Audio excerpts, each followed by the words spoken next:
What up, Geek Variants? John Wick Chapter 4. Yeah, spoilers, action, stuff to talk about. So we'll get into it.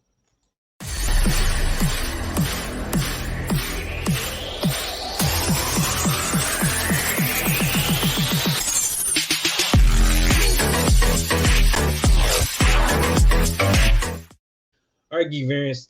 Today we're talking about John Wick Chapter 4. It just released today. This is one of those really good action movies that you're going to just watch mainly for how everything goes down. The cinematography that's done throughout these movies, the martial arts, the gunplay, everything. So we're going to get into it. This is the fourth chapter in this installment of John Wick series, and we're following John Wick again as he goes through his journey of being set free. He's been through this once before, but now it's not more or less a retelling of a different way for him to get out since he got back in. So let's talk about it. This movie was solid. It's got a 10 out of 10 rating on multiple different sites. A lot of people that I have talked to so far who have seen it, a few people in the theater. Shout out to Bernard, who I talked to and got his opinion on it. Fantastic conversation. It was definitely a good movie for what it was. Was it the best? No, I definitely don't agree.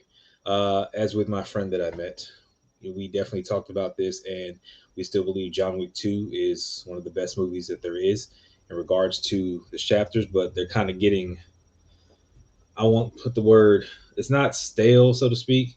You know what to expect. So the cinematography, the action, all that stuff is really good. When they bring in new cast of characters, it definitely freshens it up, and we have a lot of fun watching the movie. But the end game is still the same for him: is he's got to kill X number of people to get to who he needs to kill to make something dramatic change throughout the system. So we'll start this movie off with the Continental and everything that kind of went on with the last movie. Again, John Wick was shot off a building by Winston, and we get into Winston is not the best person right now. The high table's looking at him like, what the hell? What's going on? Basically, because of his actions in the last movie, his hotel gets destroyed, and Sharon, his close friend, confidant, rest in peace to Lance Reddick, who we just recently lost. In the movie, we also lose his character. And he is unceremoniously, killed based off of the actions of Winston and what the high table wants to send a message. So now this journey becomes not only one for John Wick as far as getting what he wants, now it's also a revenge story for Winston to get payback for Sharon's death. It also becomes a love story in terms of wanting to protect family, which we get with Donnieyen's character Kane and Shimazu, which is Hiroyukisanada's character, and wanting to protect their children as best they can. And all this is at the behest of Billskarsgard, who is the Marquis, who is the main one in charge, who's given all the powers that be to run the high table as he sees fit. He's a dog off the chain, basically. So he's doing whatever he can, whatever he wants to bring John Wick, or the idea of John Wick, crumbling down. So pretty much as we go through the movie, it's a lot of gunfights, a lot of great choreography, a lot of great weapon usage, gunplay. Like, the movie still lives up to the hype as far as you're going to get a solid action movie. All right. But as far as story dynamics and characters, there's not much to tell in terms of what is transpiring. It's kind of like a fetch quest. Okay, well, this is what I need to do. So what things do I need to do to get there, to get to this point? I got to be back with my family, and so that to have a chance to challenge this character to get my revenge and get my freedom and all the stuff. So again, it becomes a little bit of a fetch quest to figure stuff out. In the process, we get some interesting characters. Nobody, aka the Tracker. This is a new character. I may butcher his name. Shamieranderson. He plays character, and he's the one in control of a emotional support animal, as he puts it. And he's in there. It's a nice little dynamic as far as He's hunting Wick, but he's helping Wick because he's trying to increase his bounty more and more to get more money off of it. Kane is there because he gave up to get out of life, and he gets brought back in because he's trying to protect his daughter. So one's motivated by money, one motivated by protecting his daughter, and Shimizu, who is the Osaka Continental Hotel owner, he is there to not only be a good friend and brother to John, but also to protect his daughter. And in the process, he loses his life to protect his daughter, which is a big thing. So we kind of see like, is donnieyen going to trend in that direction, so on and so forth. And the funny thing is, I didn't know donnieyen was playing a blind character, so this is really nice how he did it, even with his mannerisms and stuff. And again, how blind people act in response to certain things and how they get around so like that. Again, I'm no expert on this, so definitely anybody in the blind community and stuff, I definitely want to talk to some of them and just kind of get an idea, like kind of explain some of the things that are going on and see what they do, because how he used the environment around him to kind of get around little like doorbell sensors, all that kind of stuff was really cool. So again, the choreography was great. The camera work was fantastic. The martial arts was awesome. Most of the movie, there wasn't really a sit down point. Like you had consistent action throughout the entire movie. And if it wasn't action, it was moving the story along, which again, the story was pretty basic as far as this is what we got to do, but it was fun. Now, what comes down to it, and again, spoilers. You're this far in, it's spoilers. Okay. This is the ending of John Wick, supposedly. We go through all this stuff, we get down to the end, and that's that big battle at the end, which was fantastic. That entire battle at the end was fantastic. With the cars, the steps, all that stuff.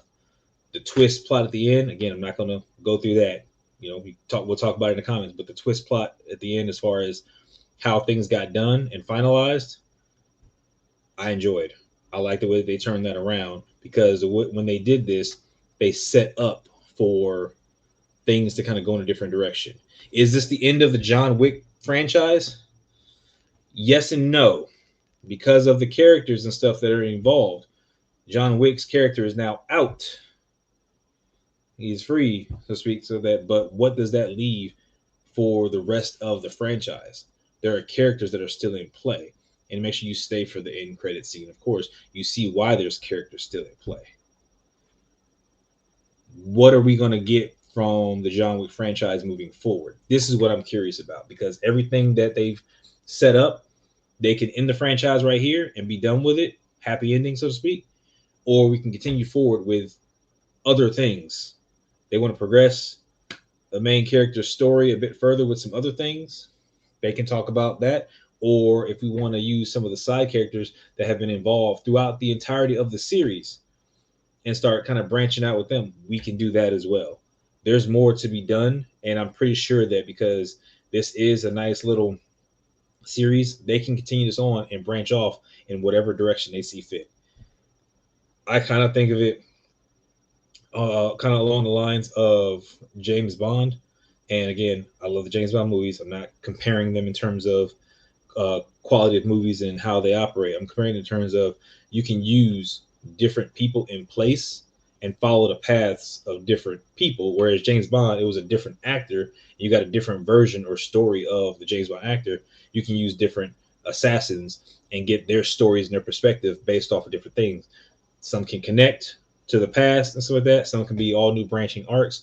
There's a lot of stuff that they can do, and I'm really excited to see what they're going to do and how they're going to progress going forward. I'm pretty sure Keanu Reeves is going to be executive producing a lot more of these going forward.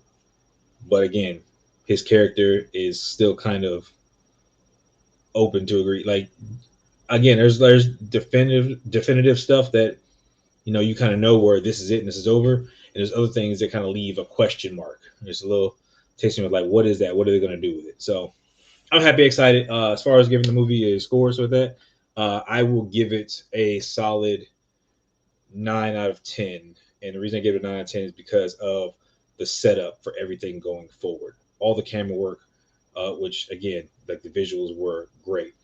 All the action, the characters intertwining and how they're reacting to each other. Everybody has their own nature. It's really fun to watch, and I'm definitely gonna go see it again, probably tonight or tomorrow. So by all means, go check it out. Come back here, talk to the comments. Granted, I've spoiled some stuff, and that's why I give you spoiler warning at the beginning. But I want to hear your thoughts on it.